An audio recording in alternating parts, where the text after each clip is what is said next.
Good morning, everyone. How is everyone doing this morning? Fantastic. Happy Father's Day to all of our fathers out there. Raise your hand if you're a father. Cool. It's cool, isn't it? It's frustrating, but it's also pretty cool. Yeah, I've been a dad 5 times, and it's one of the coolest things I've ever done, and continues to be one of the most frustrating things that I've ever done. Thank you. Right. But it is a happy Father's Day to all of our fathers out there. We are excited that you've decided to join us this morning at the Center of Unity. If it's your very first time, we want to say welcome to you. And if you're joining us online, we want to say welcome to you as well. And put a little note in there, let us know you're with us this morning. We're going to go ahead and get started this morning. This is going to be a stand-up song. I'm sorry I've done it to you 2 weeks in a row. It's a stand-up song.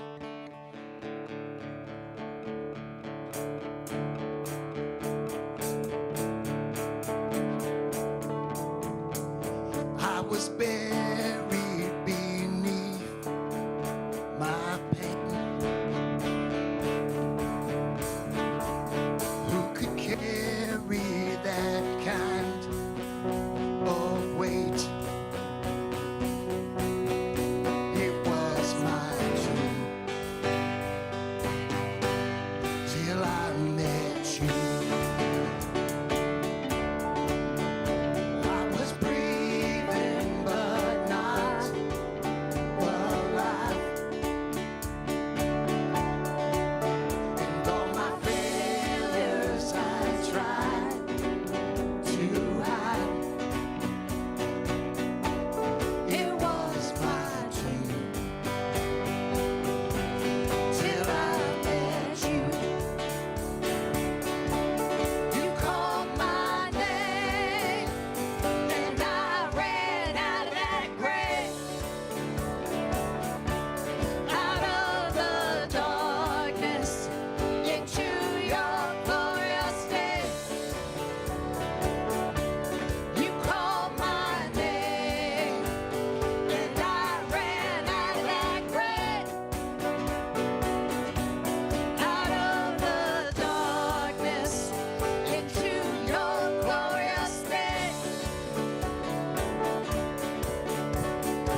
Well, good morning, everyone. So good to see all of you and be back after having a Sunday off. It's lovely to be able to step away, and it's also makes my heart happy to be able to come back and share this Sunday morning with you, especially on this day where we're celebrating the fathers in our life. How many of you have had a father? You know, Jeff was asking how many of you are fathers. We've all had a father. Or we've had, perhaps if we're very lucky, other father figures in our life that have been that source of wisdom and strength and support and encouragement to us. And we are just grateful for all the ways in which that has carried us, that has allowed us to step into the fullness of who we are. So we express our gratitude to all of the men in our lives and for the ways in which they show up and they allow us to be strong in their shadow and on their shoulders. And we're glad that each of us are here today to celebrate this opportunity to know in a deeper way who we are, both as human beings and as spiritual beings. And that's kind of the paradox we're going to wrestle with today, that we can be both in the same moment, that we can be foolish and flawed, and we can also be the greatest expression of love. And it seems like sometimes that's not possible in this material world that we live in, where everything is either this or that. How we can learn to be in the fullness and in the wholeness of it all is what we're going to take on today. Whether you're joining us for the first time or you've been here a long time, we're just glad that you're here, and we hope that we can continue to connect with you. If you haven't yet filled out a Connect card and shared your information with us, especially whether or not we can add you to our weekly e-news. That's the way we primarily communicate about the many different activities that are available beyond just Sunday service. We'd love for you to do that. There's a card in front of you if you're here in this space, or if you're watching us online, you can go to centerofunity.org/connect. And we would love to make that one-on-one connection. And there's also an opportunity to let us know how we can support you in prayer or any other way that might help you along wherever you find yourself on this spiritual journey. For we are here to create this space where lives can be transformed. And it's not enough just to do that for ourselves, but to go out and make a positive difference in the world. So we celebrate all of the ways that that unfolds. And we're going to sing one more time again this morning.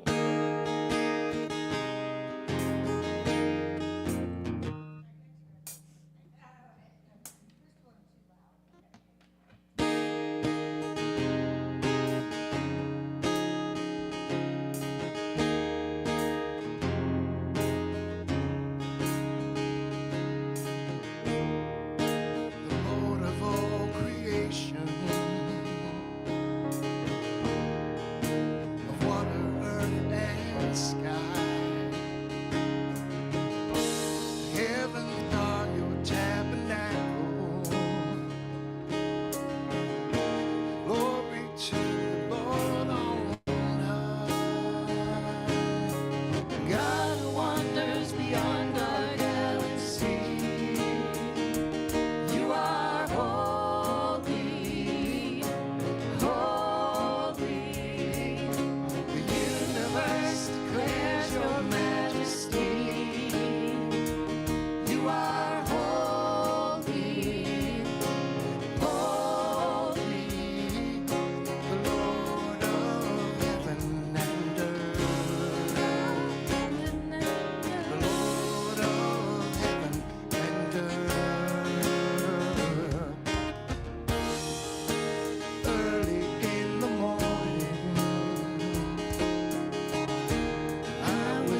morning.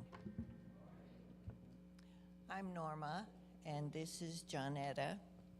We're two of your care team, and we'll be available to pray with you after the service today over there at the prayer room. We don't counsel, we don't advise, we just pray. That's what we do. The word for today, of course, is blessing for fathers. I celebrate fatherhood and bless all fathers today. Today I bless my father and give thanks for the part he played in my life. I also bless those who showed me fatherly love, who taught and guided me, who led by example, by demonstrating the divine attributes of strength and wisdom.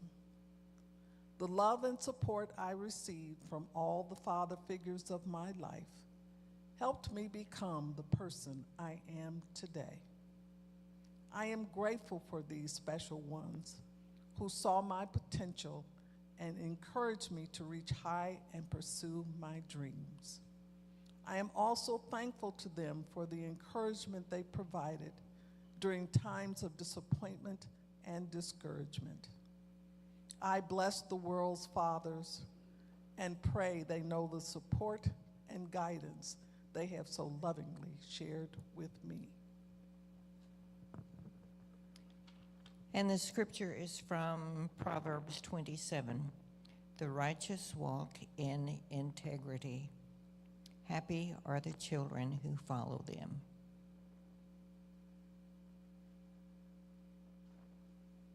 And as we come to the time for healing prayer, this box we hold represents not only the prayer requests that are placed here, but all of the prayer requests that come to this ministry. And so now we take a moment to lift all of those. And beloved Holy Spirit, as we know each of us holds in our hearts and minds one for whom we pray for healing. We take this moment, God, to give thanks for the healing that we see. And we know that as you are there in each and every situation, we know, God, that healing is taking place for now and for the future. And so we thank you. And amen.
So we are living in a world far more complex than at any other time in our 300,000-year human journey. And it is changing at least what feels like to me an ever-accelerating pace. It's almost as if you can't even catch your breath, and some new technology, some new complexity in how we are being together in this human journey sends us off into another space of confusion and uncertainty. For most of human history, survival depended upon belonging. Tribes and kinship systems emerged because we discovered that cooperation with each other increased our chances of survival. And as populations grew and competitions for resources intensified, we saw the rise of personal power and achievement become increasingly important in our human development. And later, after centuries of conflict and upheaval, societies sought greater order, stability, through laws, through moral codes, through religions forming, through this idea of duty and our place within this great realm of defined beingness. That took us through the first almost 280,000 years of our development.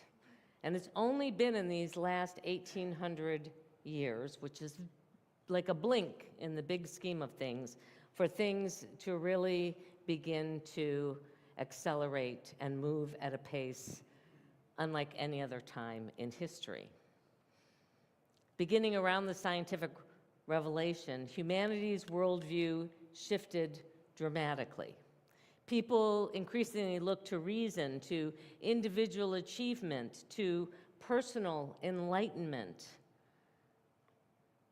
as the way to greater unfoldment and evolution. And in the last few centuries, sort of as an antidote to the unchecked aspect of that, especially since the 1960s, another shift has emerged within our culture, a growing, at least this is in the United States. I'm going to speak mostly to the United States, although different parts of the world may have different places where they are in their own worldviews.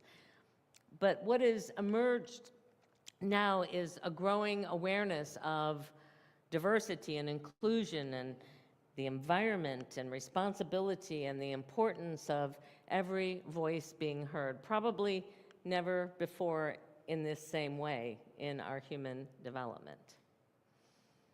And this ongoing evolution is described in the best way I've been able to find that helps us understand this as spiral dynamics. And many of you, if you've been around here for a while, I've done different series on spiral dynamics. So we're not doing a deep dive into it. I'm gonna, if it's something that you want to explore further, then you're certainly welcome to. But as you see this image, it's a model of how we have evolved, but it's not just how we've evolved culturally or in societies, but it also reflects how we've evolved, and we each are required to evolve individually. So our human development mirrors these stages. We begin life completely dependent on others as a baby. We learn belonging through family and community, and it might be radically different depending on the environment that we grow up in. But we eventually discover our own autonomy and personal power, which is the red level there. Don't worry about the colors, just are there to represent certain aspects of this. If we are able to integrate in a greater way to society, then we have to learn responsibility. We have to learn the rules. We have to understand what the social expectations are and the culture that we are growing up in. as adults, at least in this Western world, our focus is often on achievement and on success, and that's what we're, encouraged to do as young adults, is to go find and take our place in the world. And as it often happens, there comes a time beyond just this idea of I've succeeded and achieved certain things, that we go back to sort of that deeper meaning seeking, that idea that there is something that's beautiful to be found in the midst of relationships, of family, of having children, as wonderful and frustrating as it could be. There's something about that calls us greater into our own adulthood and the way in which that unfolds in our life. So this model of spiral dynamics can help us understand where we are both as individuals and where we are collectively as a culture. And you can slice it in just about any way you want to look at it. But it's important, really important, I want you to hear this as clearly as you can, that each stage emerges not because the other one was wrong or bad or not sufficient, but it emerges because the previous stage can no longer adequately respond to the complexity of life that is emerging.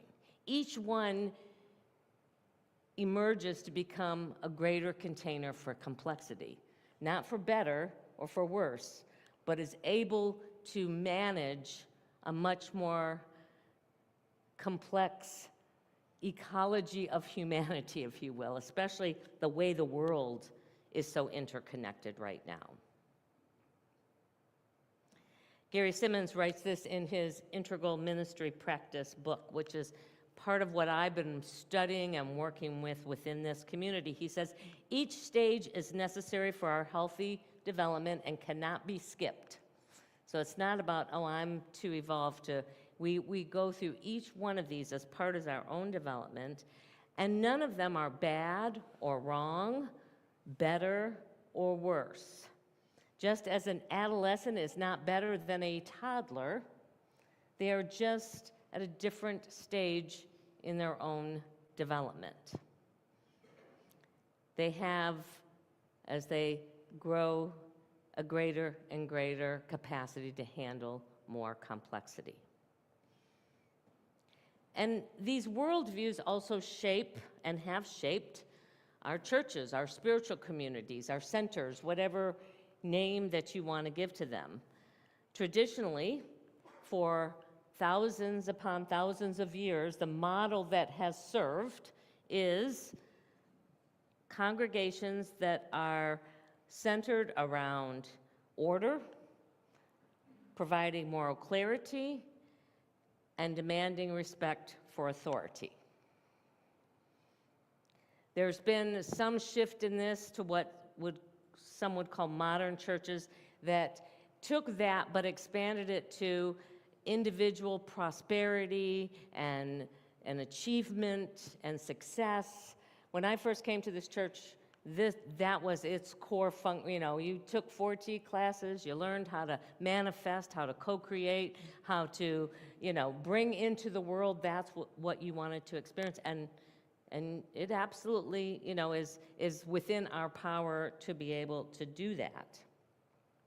And then there has been this gradual shift, probably over the last 50 years or so, where communities tend to not have that as high a priority as community, as belonging, as relational harmony becoming what is most important to people at that stage.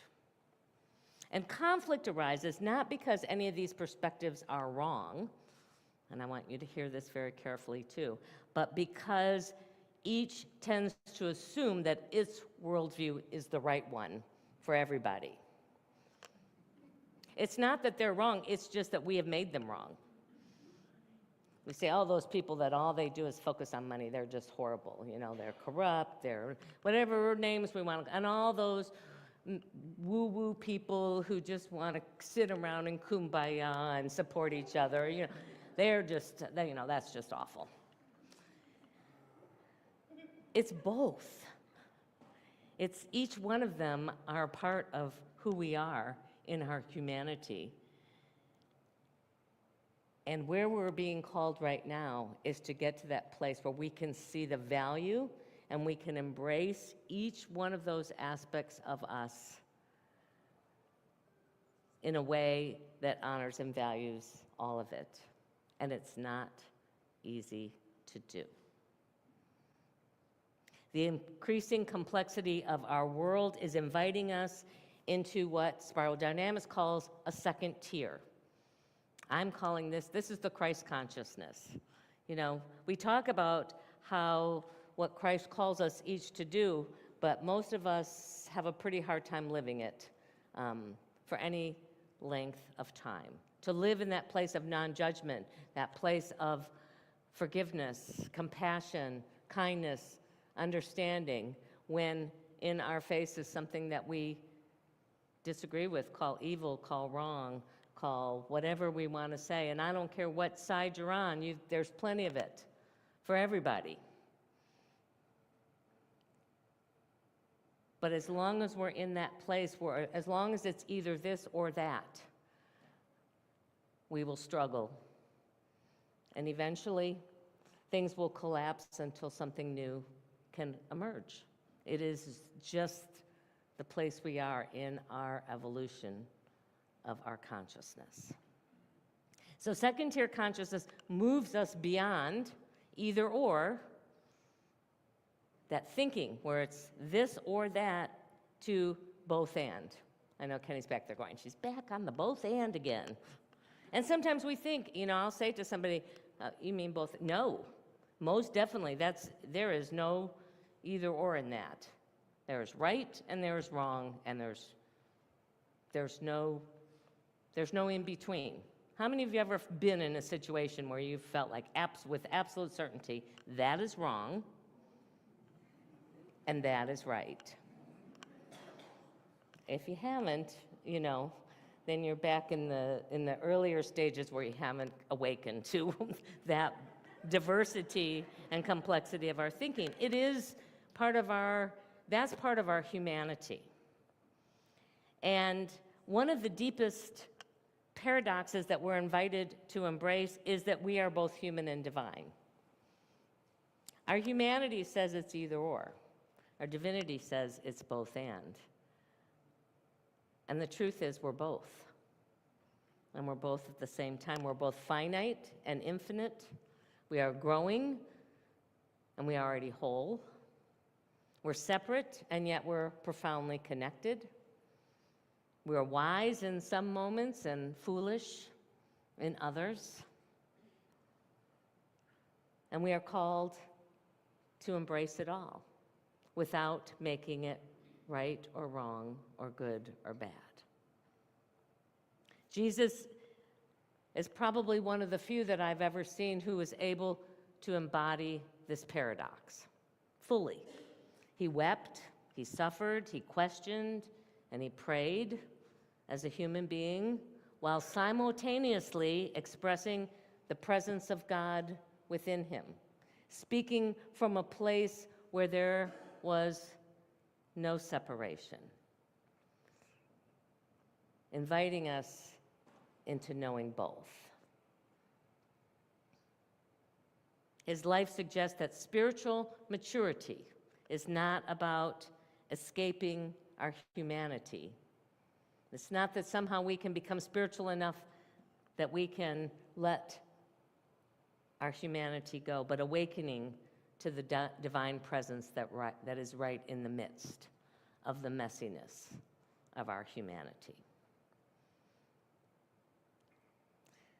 So as we are being invited to see how we can, in a greater way, embrace the paradox,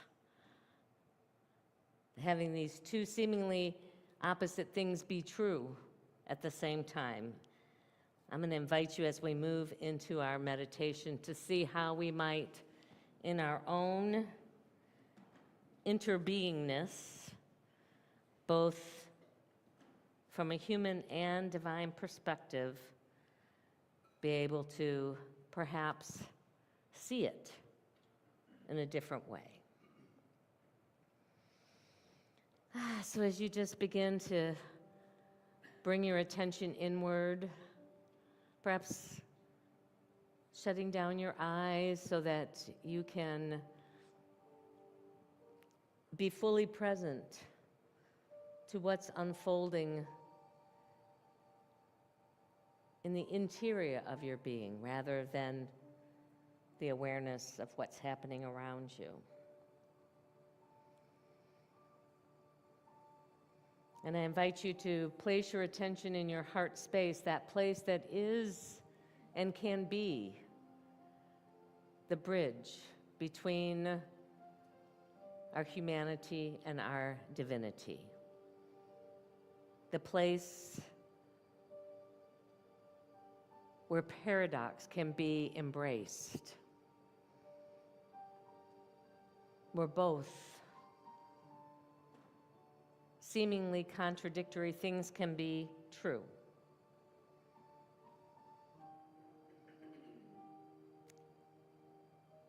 And I invite you to bring into this space a situation, perhaps even a person, where you feel pulled between these two truths, these two perspectives or two possibilities. Just notice the tendency of the mind to choose one side or the other, to decide, to judge what is right and what is wrong, what is true and what is false.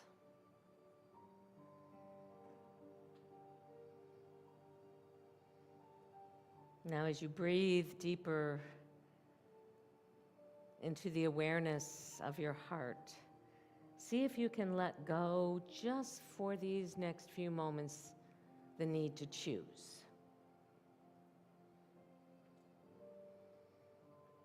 Breathe in and affirm, I am both human and divine. And breathe out the need to be only one thing.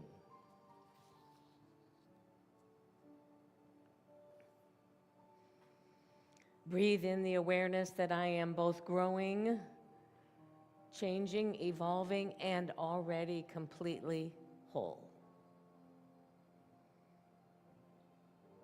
As you breathe out, see if you can't trust the unfolding of both of these in your life.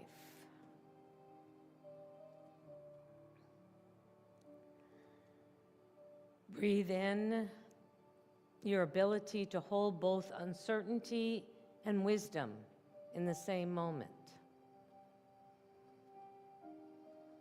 And as you breathe out, allow yourself to make space for the mystery.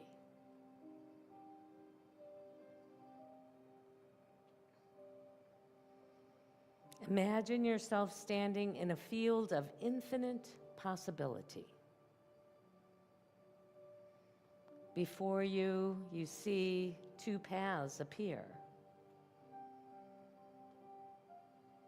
But if you pause for a minute before feeling the need to make a choice, and just breathe in this moment, notice them slowly converging down the road into a wider path. One capable of holding more than either path alone.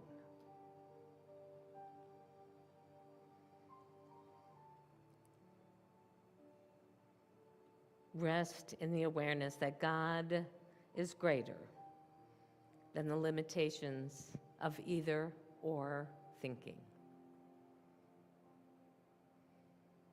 The kingdom is within you, and it's still unfolding. You are complete, and you are becoming. You are enough.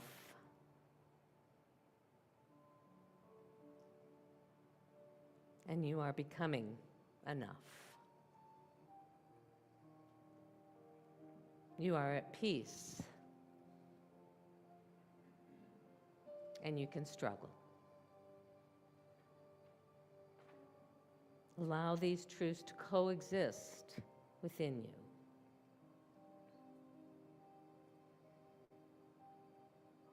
And know that divine wisdom helps you embrace both and. You can trust the larger truth that holds all things together.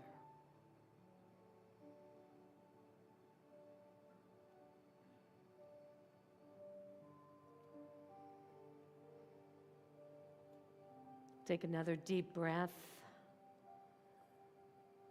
ready and open and excited for what this day might bring as you now welcome both and all of it. And whenever you're ready, you can begin to bring your attention back to this time and space, and yet carrying with you a heart open to paradox, to possibility, and to wholeness. And whenever you're ready, you can open your eyes.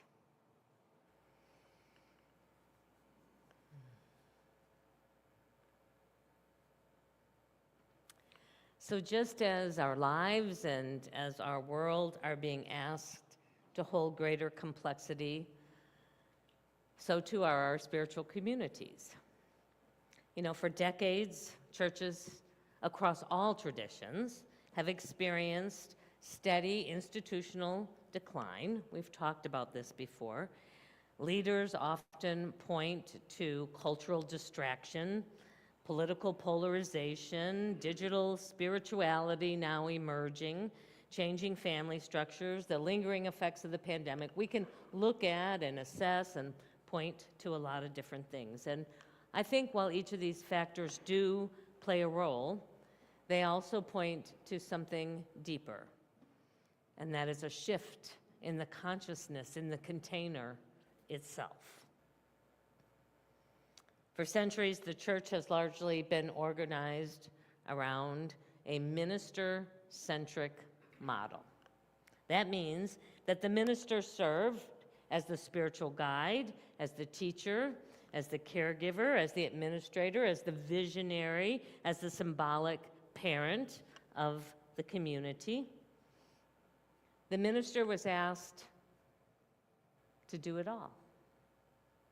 And this model evolved in a world where it made a lot of sense. At the time it came into being, it was a world where authority was centralized, where information moved slowly, where the average person was not literal or literate, was not able to get information other than through this central source, and that this hierarchy provided stability for the community. But the world that shaped that model is rapidly changing. So today's spiritual communities exist in a landscape marked by people coming in with a certain level of psychological awareness, of trauma-informed practices, with cultural diversity, technology acceleration, and unprecedented complexity that this container is being asked to hold. And the question before us is not how to preserve the old forms, but what kind of container is needed for this consciousness now emerging. That's what we've been working on over these last 5 years, is to create structures that can hold that can hold the ability of all this complexity and diversity, but be able to fulfill its mission, and in this case, of creating that container where lives can be transformed, where the principles, where the practices are offered in such a way that people can make not only a positive difference in their own lives, but in the world. One that distributes leadership rather than concentrates it. One that invites self-responsibility, spiritual maturity, where shadow work becomes integral because that is the model in which we can then become responsible for our own reactions and actions to whatever might be going on. One that learns, and this is the most difficult, but is one of the most critical, I think, how do we sense and respond rather than predict and control? So a predict and control says attendance is declining. What do we need to do? Well, let's try this, let's try, in the past we've been able to do this. Sense and response says, let's sit with this and let's see what ideas might be showing up that are way beyond the box in which we've experienced to this moment. If this second tier consciousness teaches us anything, is that no single person can carry the wisdom needed for this time. The future belongs to communities that can hold paradox, that can welcome diversity of perspective. That's a really hard one right now, but it's what we're being called to do. And trust that spirit speaks through the whole as well as through the individual. So the invitation before us is simple, it's profound, to become a community capable of living both and. A community that honors tradition and welcomes innovation. A community of individuality and belonging and humanity and divinity that can contain both of those. A community mature enough to embrace complexity without losing compassion, and courageous enough to evolve while remaining rooted in love. One that gives thanks for the wisdom of the elders and gives equal thanks for the vision of the young as it carries us into our next becoming.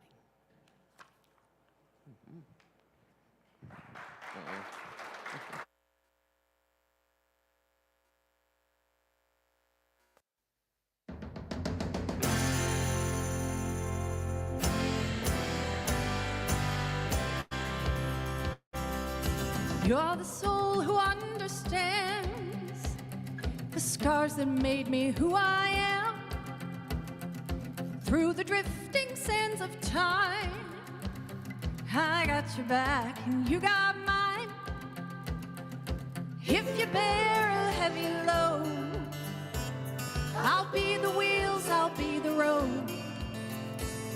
I'll see us through the thick and thin, for love and loss until the end. 'Cause you carried me with you, from the highest of the peaks to the darkness of the blue. I was just too blind to see. Like a lighthouse in a storm, you were always guiding me. It's true, you carried me with you. From the day it all began, yeah, you were there, you took my hand. And when I hurt a bit too deep, you watched me as I fell asleep. And when my head's in the clouds, you found a way to pull me out. You picked my heart up off the ground and showed me love was all around. Yeah, you carried me with you, from the highest of the peaks to the darkness of the blue. I was just too blind to see. Like a lighthouse in a storm, you were always guiding me. Yeah, it's true, you carried me with you.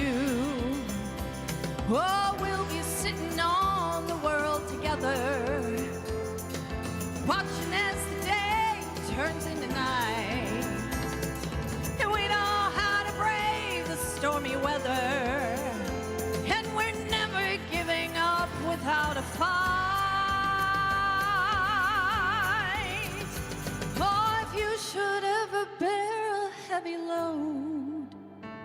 I'll be the wheels, I'll be the road. I'll see us through the thick and thin, for love and loss until the end. 'Cause you carried me with you, from the highest of the peaks to the darkness of the blue. I was just too blind to see.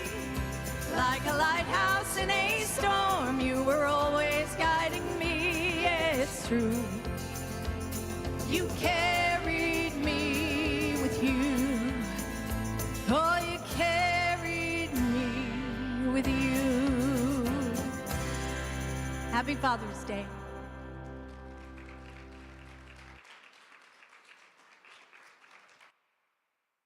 All right. Well, it is our opportunity now to share with our financial good with our ministry. In just a moment, the ushers are going to invite you to come up row by row if you're able and be in this flow of giving and receiving. You can share whatever gifts you're offering today in the larger basket, or we have new little cards that you can bring that say you give electronically, or you can just add your energy to the basket and then receive an affirmation to bless you this week. It is through this shared responsibility and shared privilege that we get to support this community, and we're grateful for all of the ways in which that unfolds. And we take that gratitude as we hold in our hearts and in our hands all that we offer into this community as we join and bless it together. Divine love, through me, blesses and multiplies all that I have, all that I give, and all that I receive.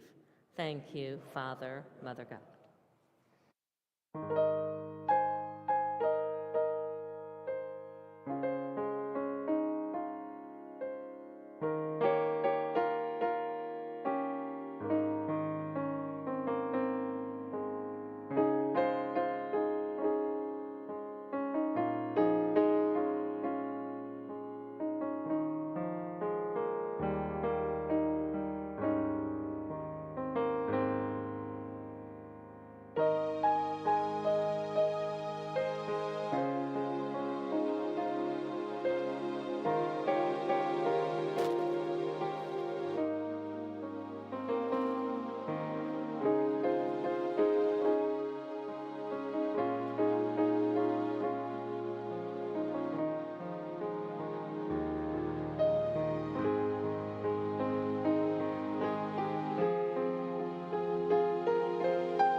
Hello, spiritual family. I'm Sarah Cantrell, and I was so honored and terrified when I was asked to give my testimony today on how I came to Unity. And so it starts on a little farm, and pardon me if this sounds like a bad B movie, but it ends on a high note with all of you. So I grew up on a dairy farm in Kansas. We were 22 miles from the nearest town. So we were a spiritual family, but not a structured religion family, because there just wasn't a church available. And so though I attended church with friends and participated in Y Teens, which was a high school program, I didn't really belong. I was always a visitor at that church or in joining in. So after graduation, my father passed away. I was 17. And so it occurred to me today that this is 40th Heavenly Father's Day. So happy Father's Day to you. My spiritual quest did not really begin till my son was born. And I wanted him to have an unwavering sense of faith and connectedness and belonging. And so I started down branches of Christianity, from Methodist to Baptist, Catholic, Lutheran, even went so far as Buddhist and Mormon. So you could write a whole mini-series on the experiences that I had during that time. But I would get in and immerse myself and just wasn't feeling it. And so I would ask to meet with the minister or the pastor. And I would always get diverted to, a deacon or a group leader or an ambassador, right? And so, well, except for one prominent South Lake church, and then I could have paid $200 an hour to meet with the pastor. But I chose not to do that. So, so this journey went on, and I would meet with the leaders, and I would do the work, and I would join the group, and I'd buy the book. And I still wasn't getting it. I still didn't feel connected. I still didn't feel God. That kind of burning bush moment that you read about with Moses where he just got it, right? God's not speaking to me. And so having cut through Hughes Road to Winn-Dixie, if you remember, Winn-Dixie was over there, I would cut back through Hughes. And after a few times I thought, you know what, I'm going to stop. I'm going to stop at Unity of North Tarrant County, right? So I walked in the door and was greeted by then Associate Minister, Linda Taylor, who walked me straight back to Reverend Carroll. And I gave her the same spiel, doing the work, read the Bible, trying to make this work, praying, not getting it. And she looked at me and said, well, you're not going to get it. And I'm like, immediate unworthiness. She's like, you're not going to get it, sir, because you were born with it. You have been connected from God from day one. You just had to recognize the God in you and know that the good you put forth is in his name. Mind blown. Mind blown. I'm home. Like, I have a spiritual home. And my son is now 6 years old, has a place, right? Now we can put it in the presidential library that he had a spiritual home. And we both grew and both developed, and our time here was golden. And then life happened, divorce.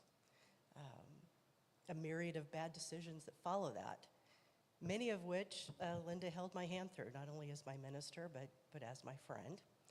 And one of the biggest regrets was getting engaged to a Baptist minister's son, whose family had an intervention with me, because when you're with a group of people who don't believe in the devil or don't talk about the devil and sin and who love and don't pass judgment, that has to be a cult or a coven of witches.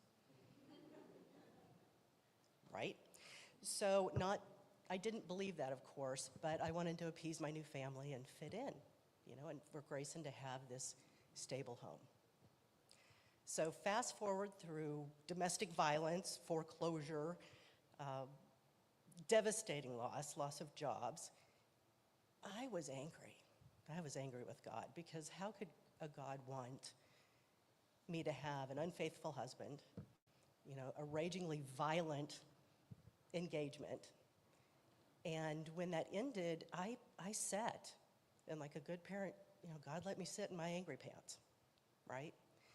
And so this went on, and I just think about how hard as a parent it had to be to watch me create my own struggles walk alone and scared, right?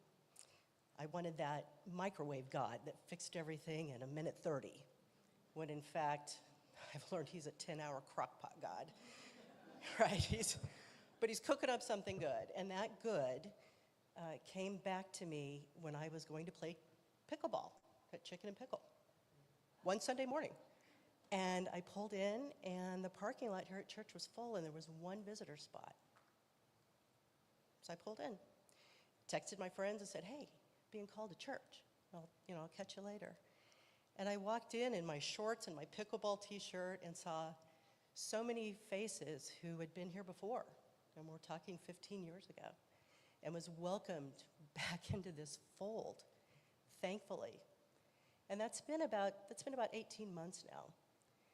And so I just come to you with this amazing gratitude and tell people, for the first time in my life, I'm feeling balanced spiritually, emotionally, physically. And that is in no small part to this congregation. So I just, and people ask me, what is it about unity? I said, it's a really good question. And I give them the pitch, we're practical Christianity, but it's so different when you're in other denominations. The minister, talks out and over you. And they usually have a fun parable that ties back, or an experience that ties back to a Bible verse. And I tell them that we are floor up. Like, these sermons come up and through me. Rarely is there a time I don't walk out of the message and go, I have to call this person, I have to handle this, oh my gosh, I've got to work on this. So know that I'm grateful and that I see the Christ within you, and I feel the sacredness that's not only in this building, but that we carry out with us every time we leave. So thank you.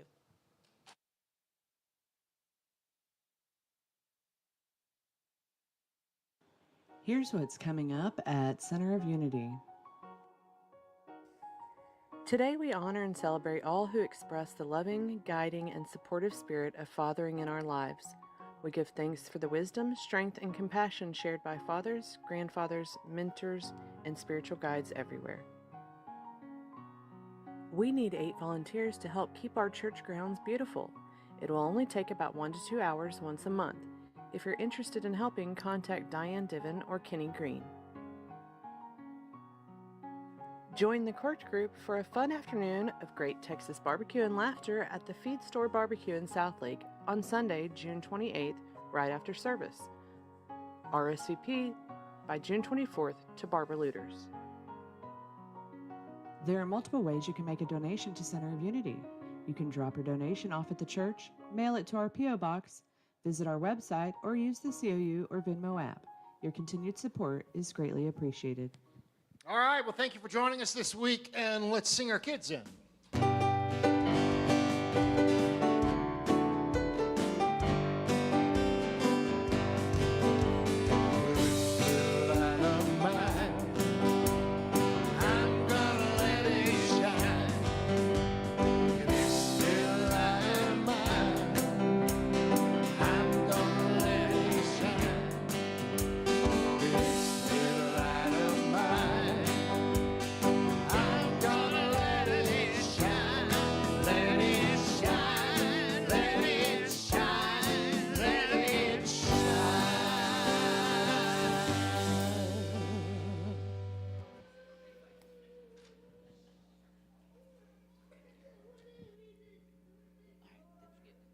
All right, he'll have a popsicle here in just a minute because he got bumped. All right, good morning, everybody. The kids have had a busy morning. They were inside and outside, and they have a lot to tell you about it. All right, I'll start with, you want to talk or you want to wait? You want to share? Today we did summer activities. Summer activities, right. Okay, there's a popsicle. There you go. Today we were having fun at summer activities.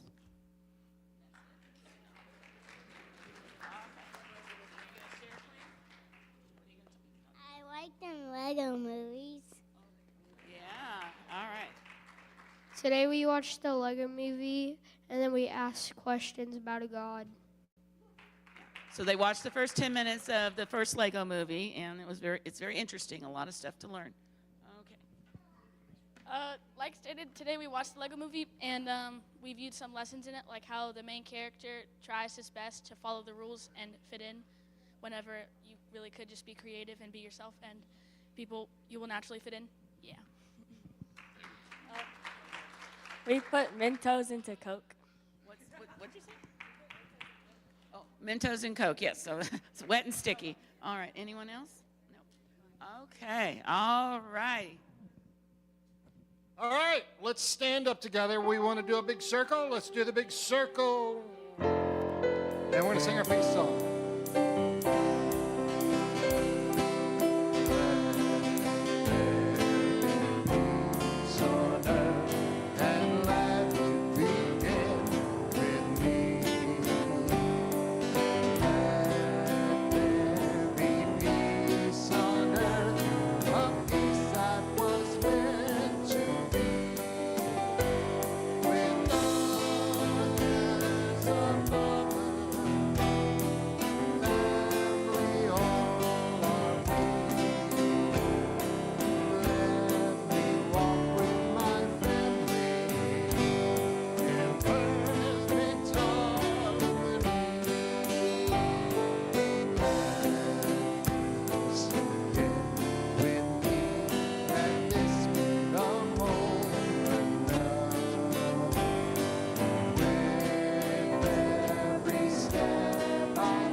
So the men of our community, don't forget to get your picture taken. We got a special gift if you haven't already gotten one. And we're going to go out into this week, into this day, knowing that we are surrounded and enfolded by that one power and that one presence. As we affirm this in call and response, the light of God surrounds us. I am the light of God. The love of God enfolds us. I am the love of God. The power of God protects us. I am the power of God. The presence of God watches over us. I am the presence of God. Together, wherever we are, God is, and all is well.